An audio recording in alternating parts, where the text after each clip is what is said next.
So ngayong araw nga mga idol, itutulungan ko yung kung paano gumawa ng mini boga mga lodi. So ito na yata yung nagawa ko na pinakamaliit sa buong mundong boga mga lodi. So tara na! So gagamit nga pala tayo ng Mountain Dew, PVC pipe, igniter, cutter, tape, super glue mga idol. So simulan na natin mga idol. Alisin lang yung takip ng Mountain Dew. Yan mga idol. Pagkatapos ay alisin ang gilid ng takip mga idol. Pagkatapos ay ikapit natin sa PVC mga lodi. So kailangan kapit na kapit yung takip natin mga idol para hindi siya umuuga o natatanggal mga idol, no. Pagkatapos naman mga idol ay bubutasan natin para lumampas yung hangin. So ang gagawin lang nating butas ngayon mga idol is 5 piraso, isa sa gitna tapos 4 sa gilid mga idol.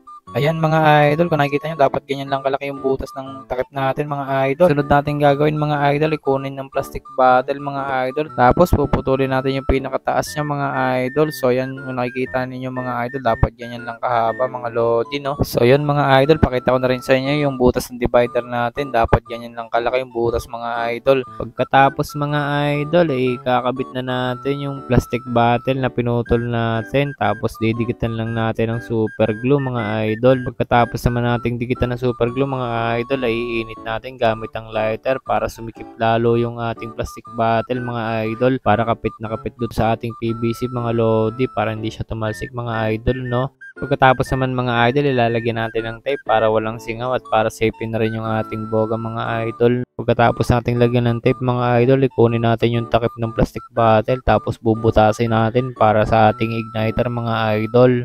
Yung butas mga idol dapat tamang-tama lang sa bakal ng igniter natin, tapos yung wire natin dapat saktong-sakto lang din mga idol para hindi tumatalsik yung thinner natin pagka pinapaingin na natin yung ating mini boga mga idol, no.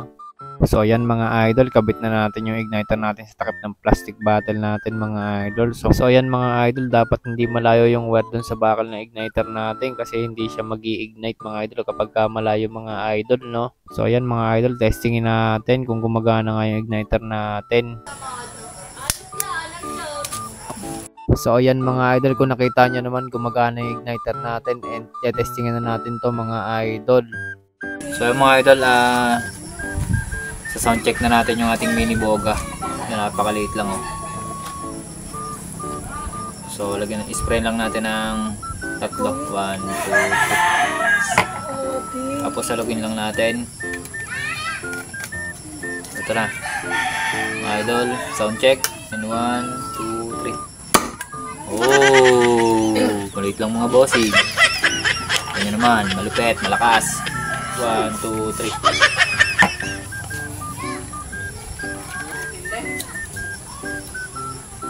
1, 2, 3.